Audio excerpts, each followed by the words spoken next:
Baïla se trouve sur la nationale 5 qui va de Bignona à Siliti, à 16 km de Bignona, 45 km de Djouloulou. Baïla également est entouré du village de Kaparan, Djatan et derrière Djagoun qui est dans la commune de Djagoun même. Le château, tout au début, il est construit en 1986 par les Japonais. Au départ, les réservoirs étaient au sol. Et vu le développement du village en termes de population, un autre investissement de l'État est venu s'ajouter par l'intermédiaire d'une équipe chinoise qui est venue augmenter un peu la capacité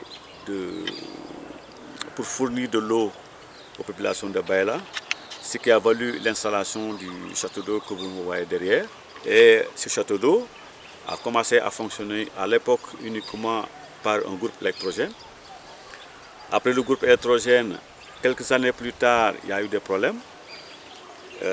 C'était difficile pour les populations de gérer parce qu'à l'époque, avec les associations des usagers du forage, il y avait tellement de difficultés pour avoir des ressources pour financer, pour payer le gasoil pour faire fonctionner le groupe électrogène.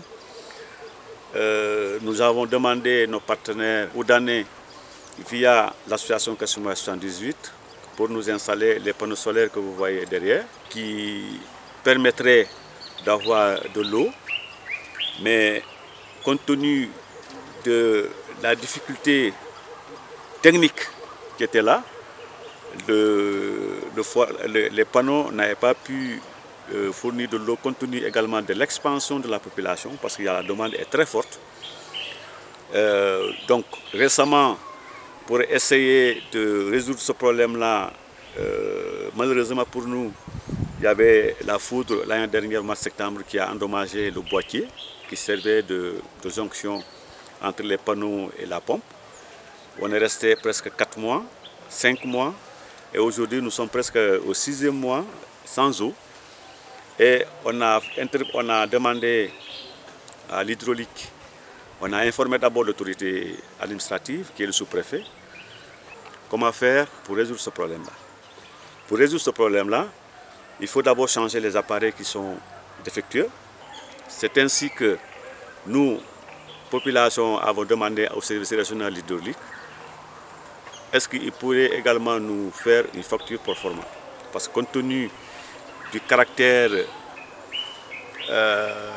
vraiment juridique entre l'entreprise qui doit gérer le forage, l'eau du forage de Baïla, on avait demandé, les populations étant en souffrance, comment faire pour un peu atténuer la souffrance des populations. L'hydraulique nous a fourni un devis pro forma, une facture pro forma, pour remplacer les appareils qui étaient endommagés par la foudre.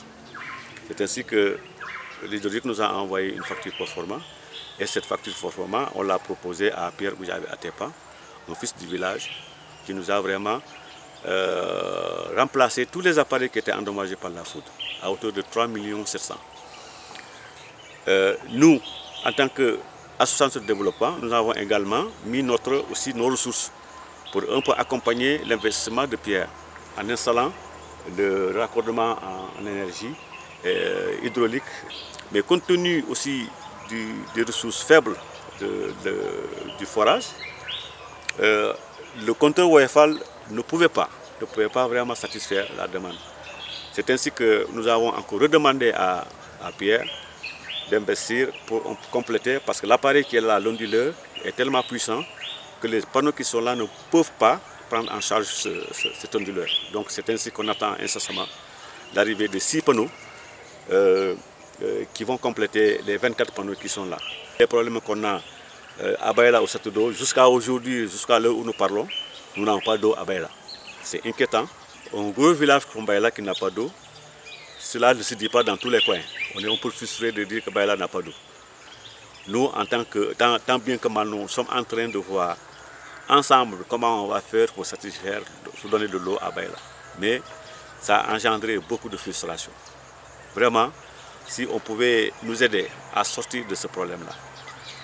par l'intermédiaire d'abord les autorités administratives, ensuite les autorités techniques, les services régionaux de l'hydraulique par exemple, qui nous a, à vrai dire, qui nous a vraiment aidé, tantôt à solutionner le problème en achetant, en nous disant il faut acheter tel appareil pour pouvoir régler ce problème-là.